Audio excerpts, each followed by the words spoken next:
So in theory, when a nobody is set it true, you might be able to have neutrals and all types of factors loaded at the same time and get all the advantages of having both. And that would be a wonderful thing. Unless there are any conflicts with them. Well, I've been looking at the neutral stuff, and it seems they've been very carefully renaming things to better names that just happen to not completely prototype and switch up. Which is weird. Okay.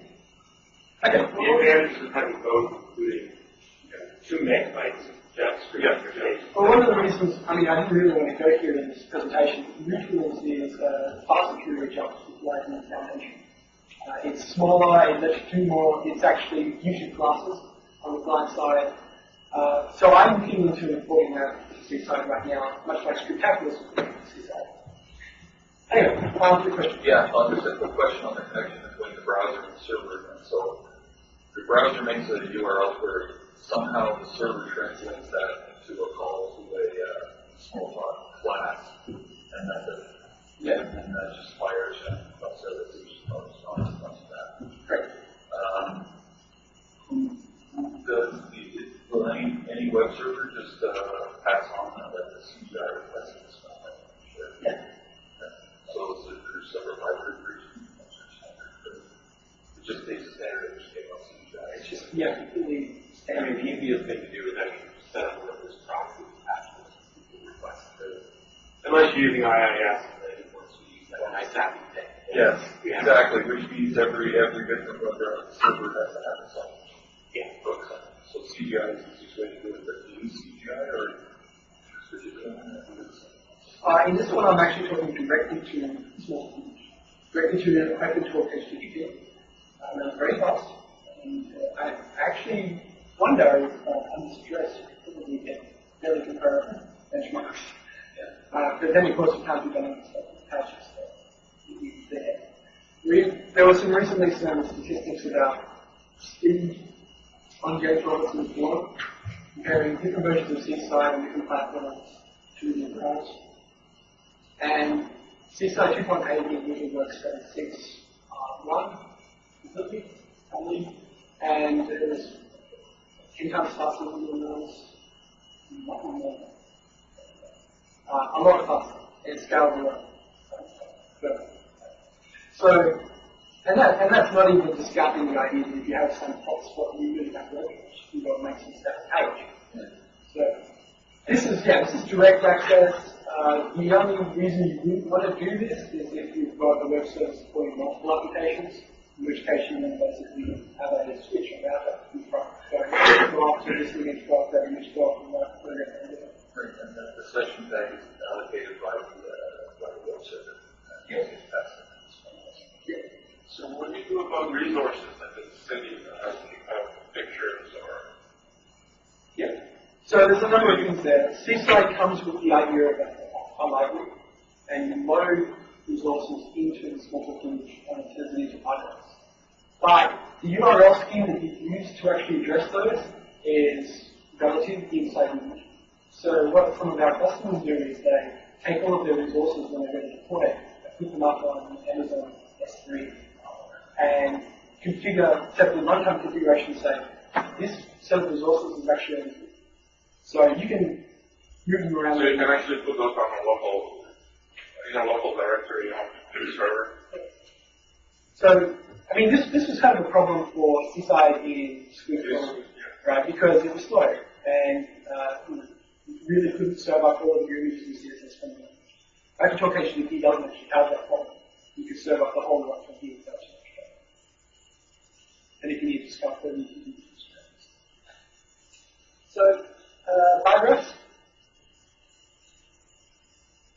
There's some nice simple bar graphs.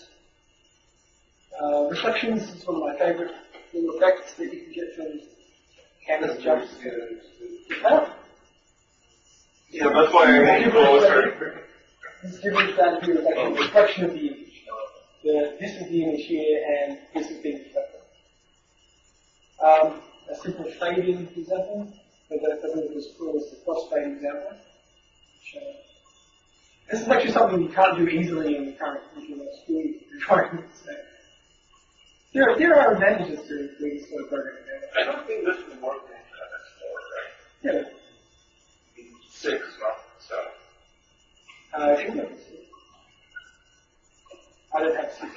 smartphone. That's 6 exists for that. I have no idea. Never even thought that would be a good idea to try. Yeah, exactly. Okay. That way we would think that. Moving on to the next thing, share components. Michael, could I interrupt for just a second? I'm going to switch my tape. Yep.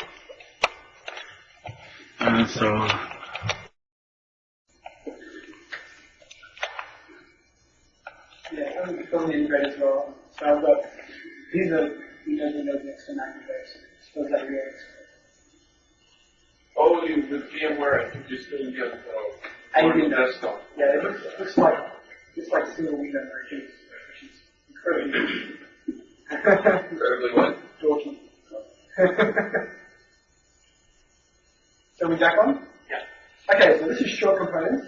This is a big chunk of widgets that you can reuse in Seaside that are better than regular ones. So here is a live dialog that pops up on the page to inform people of things. Burn blocks.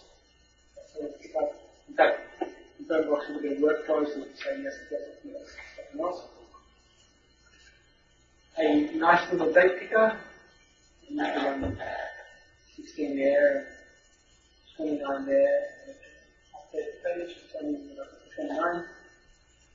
Some lists here, so they went and made different kinds of lists. This is just an everything list, like normal filter. You go and standing, and we get this filter down. So this is where you start picking up componentization benefits. You can reuse a widget that does certain behaviors for you. There's a list that batches them up onto pages. Can these reuse the basic list as a component? Like, you have a list and then if you grab something around it to do the filtering and stuff like that? Yeah. You should use that. Yeah. Okay. Dynamic files, so this is generating content on the fly as a resource. This is for SVG, it's generated on the fly. Shows code. Rich content editing, so this is an example. I mean, whenever I build a web application, I've always wanted to have a rich content widget. And you always have to go and put it in yourself. But not anymore. We use this widget and it's the simple. And if you do that, HTML in space. It's very running out there, a nice little spinner if you want to tell your user that you're kind of busy, and then sort of grab the very clear application. Can you do that? That was meant to be like that. I'm not sure that was like yours, but this update based on what you did. Some sort of test. Context menus. So we need to be able to have context menus. If we're going to build an application on the web, then we need to have that. And tabs. We definitely want good looking tabs. So these are the kind of XP sort of tabs here. This is actually done using different styling, so it's the same tab code, just styled differently. You set up the tabs down the side, or they have to stay? Look, you can do whatever you want, really. Well, I mean, parameters. This widget doesn't have that option. You probably have to use pictures for the tabs. If you wanted to tilt it, you can actually use a canvas and draw on an angle, but it's tricky. Like you use STUG to draw. Oh, okay. This is a nice looking table to pick up. Let's check down the trees. And this multiple hierarchy. This is a non-Ajax tree, by the way. So the Ajax tree runs a lot faster because it only has like a little bit of page. So that's okay, the whole Ajax thing. This one is, yeah. So it actually runs surprisingly fast considering that it's doing. Yeah, the thing about it. Which is the entire, small dog hierarchy here. Okay, so let's take a little short of that. Now, I'm going to change gears now. We're going to move off demonstrating what Seaside is and does and show how to build something. And we're going to make a simple blog server because everybody likes